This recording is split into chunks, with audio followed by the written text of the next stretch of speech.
आजमगढ़ में माफी सिर्फ पहली गलती की है, बार बार पार की गई हदों की नहीं।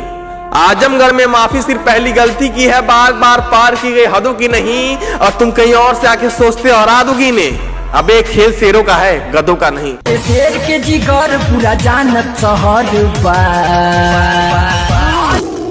धमकी के और के जाके दे तो के का लगा था कि तोर धमकिया से हम डर जाई।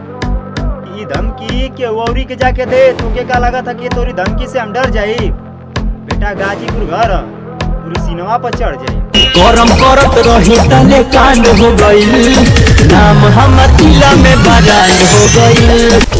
कि मंगनी के पिस्टल लेके हवा में लहरावतले, कि मंगनी के पिस्टल लेके हवा में लहरावतले, अब फायर करे का औकात नहीं खे तो अपने आप के किंग ऑफ दोस्ती बताओ तले। जोना बात के ते दम पर तू तो तारे, एक बेर उगारा तो हम नाम पूछी।